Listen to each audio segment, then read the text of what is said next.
What if I asked you not to think about a pink elephant? Seems simple, right? But here's the catch. It's like trying to shoo away an unwanted thought. The more we consciously try to banish that pink elephant from our minds, the more it stubbornly sticks around. This quirky metaphor sets the stage for understanding the difficulty of dealing with intrusive thoughts. Ever noticed that the things we desperately want to avoid are the very thoughts that seem to haunt us? It's a bit like the pink elephant. As soon as we declare war on those nagging thoughts and try to force them out, they become even more persistent. It's a funny quirk of the mind. The more we resist, the more they persist.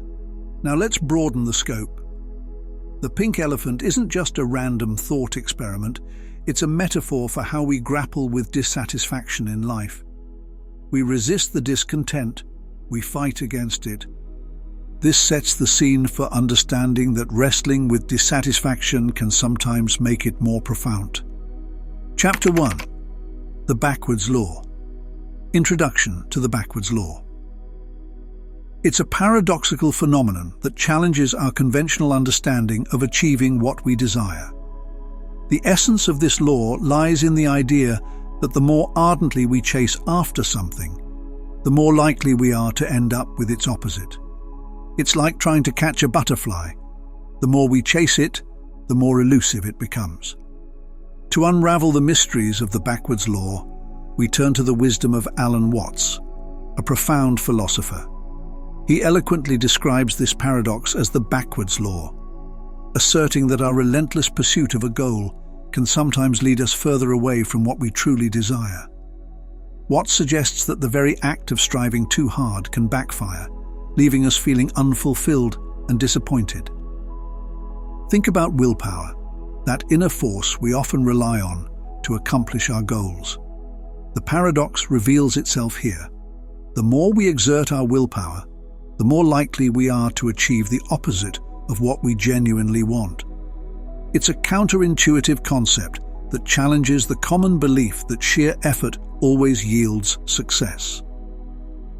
In the pursuit of our desires, the backwards law suggests that sometimes less is more. The harder we try, the less likely we are to find the fulfillment we seek. This paradox opens a doorway to a different approach to achieving contentment and happiness, one that requires a shift in perspective and a re-evaluation of our notions of striving. Chapter 2. Pursuit of Happiness.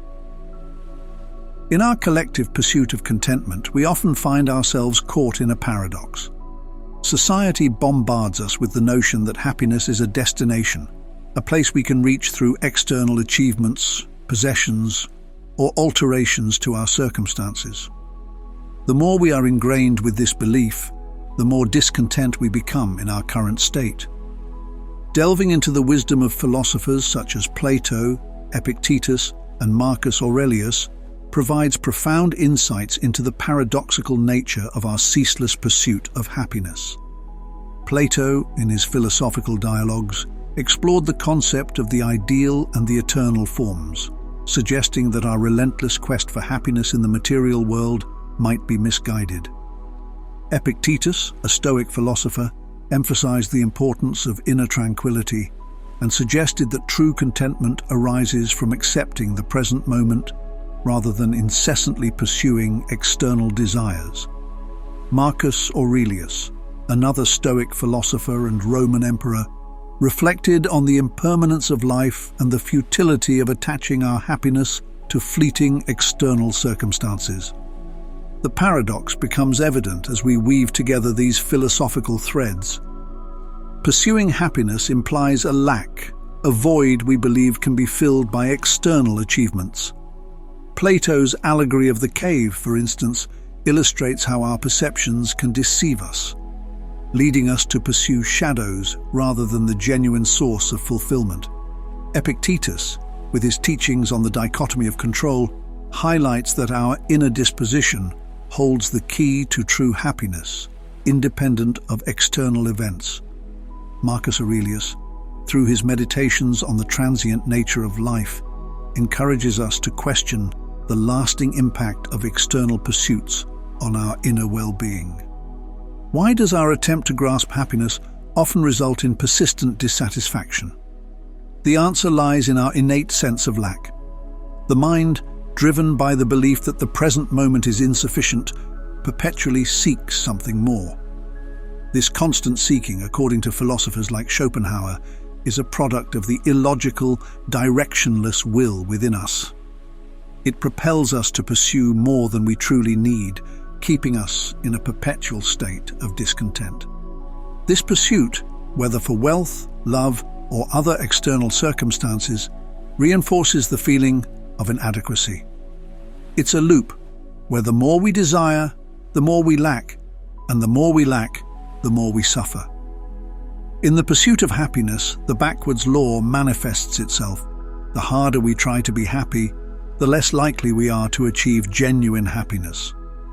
This understanding invites us to question the very nature of our desires and whether the external achievements we seek truly lead to the contentment we crave. Chapter 3. The solution: doing nothing. In our quest for happiness, the paradox lies in the idea that sometimes the most effective approach is counteractive.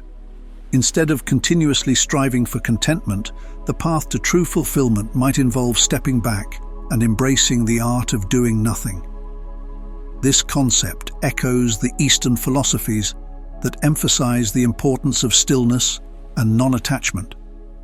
Imagine a pond with cloudy water, representative of our desires, thoughts, and dissatisfaction. Conventional wisdom might suggest stirring the water, trying to actively remove the cloudiness. However, the Zen approach advocates doing nothing. By patiently allowing the water to settle on its own, the cloudiness dissipates, revealing clarity. This metaphor illustrates how, in the pursuit of happiness, doing nothing can lead to a natural, unforced sense of contentment. The core of this paradoxical solution lies in relinquishing the illusion of control. It involves letting go of the constant need to manipulate circumstances, desires, and outcomes. This does not imply passivity, but rather a mindful release of the tight grip we often maintain on our pursuit of happiness.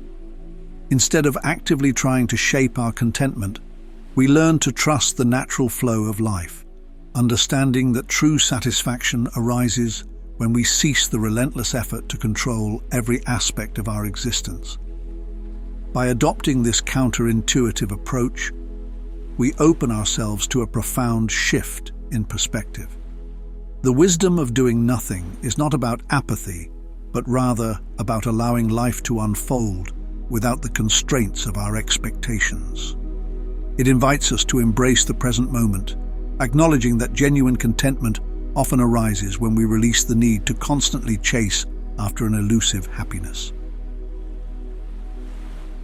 Chapter 4. The Desire Paradox. The more we yearn for something, the more elusive it seems to become. This paradox has been a subject of contemplation for philosophers throughout history, each offering unique insights into the intricate relationship between our desires and their actualization. Schopenhauer's perspective. Arthur Schopenhauer, a 19th century German philosopher, provides a lens through which we can understand this desire paradox. At the core of Schopenhauer's philosophy is the concept of the will, an irrational, insatiable driving force within us. He posits that our perpetual striving and wanting stem from this will to live, leading to a continuous cycle of dissatisfaction. Schopenhauer suggests that true contentment arises not from fulfilling desires, but from the negation of the will itself. The nature of lack. Our minds often perceive lack in the present moment. We feel incomplete, and this sense of inadequacy fuels our desires. The pursuit of external circumstances, be it wealth, love, or material possessions, becomes a misguided attempt to fill this perceived void. However, the more we strive, the more we reinforce the notion that something is missing. It's a paradoxical loop. The greater the discontent, the more we believe we need to be content, and yet the further contentment seems. This desire paradox becomes a fundamental aspect of the human predicament. The pursuit of external goals or changes in circumstances is driven by the collective delusion that altering these aspects will release us from our sense of lack. Schopenhauer's philosophy challenges this assumption, suggesting that our discontent is inherent to the striving itself. Chapter 5. Embracing Imperfection. In the pursuit of contentment, a crucial shift occurs when we embrace imperfection. Accepting ourselves in our imperfect state becomes a cornerstone of genuine contentment. Rather than incessantly striving for an idealized version of ourselves, we find fulfillment in acknowledging and embracing our imperfections. Schopenhauer's wisdom. Arthur Schopenhauer's profound wisdom guides us in understanding the transformative power of acceptance. He suggests that every keen pleasure is an error and an illusion, for no attained wish can provide lasting satisfaction. Accepting imperfection and loneliness opens the door to genuine contentment. Schopenhauer's philosophy invites us to relinquish the pursuit of an unattainable ideal and find completeness in our imperfect condition. The practical implications of this philosophy are evident in our daily lives. When we stop trying to be perfect, we paradoxically feel more perfect. Accepting our imperfections leads to a sense of wholeness that the perpetual pursuit of an unattainable standard fails to provide.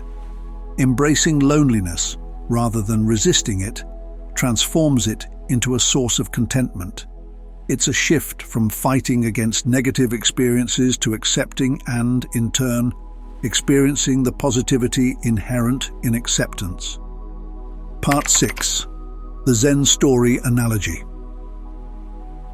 In the story, imagine a pond shrouded in cloudiness, mirroring the turbulence within our minds caused by desires, dissatisfaction, and the perpetual pursuit of happiness. Our instinct might be to stir the water, attempting to force clarity, yet this only perpetuates the murkiness. The Zen teaching suggests a different approach, to let go of the impulse to intervene actively. The act of doing nothing, of allowing the water to settle on its own, becomes the paradoxical key to clarity. Similarly, in our lives, the more we try to force happiness, the cloudier our mental waters become. The analogy teaches us that, like the pond, our minds find natural clarity when we refrain from incessant interference. It's an invitation to step back, relinquish control, and let the inherent stillness within us emerge. This part delves into the subtle art of non-interference, urging us to reflect on the wisdom embedded in the Zen story and its application in navigating the complexities of our pursuit of contentment. Chapter 7. Applying the backwards law. The enigmatic nature of the backwards law extends beyond the realm of typical worldly achievements. While conventional goals like wealth, love, or friendship may bring fleeting pleasure, the backwards law beckons us to transcend these external pursuits. It challenges the conventional narrative that tirelessly striving for external accomplishments is the pathway to true contentment. In exploring the elusive nature of happiness, we confront the paradox that constant pursuit often distances us from its realization. The more fervently we chase happiness, the further it seems to elude us. Drawing from the backwards law's wisdom, this segment prompts us to question whether our desires for happiness are misplaced, and if the very act of desiring obstructs our capacity to experience genuine contentment. Mindfulness and awareness. As we navigate the intricacies of the backwards law, the call to enter a state of not wanting more often becomes essential. It's an invitation to practice mindfulness and cultivate awareness of the present moment. This isn't a rejection of goals or aspirations, but a subtle shift in perspective.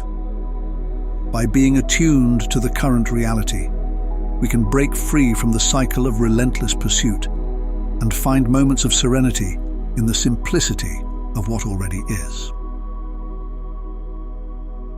Chapter 8. Conclusion. As we conclude this journey through the paradoxical realms of the backwards law, let's reflect on the profound insights that have unfolded.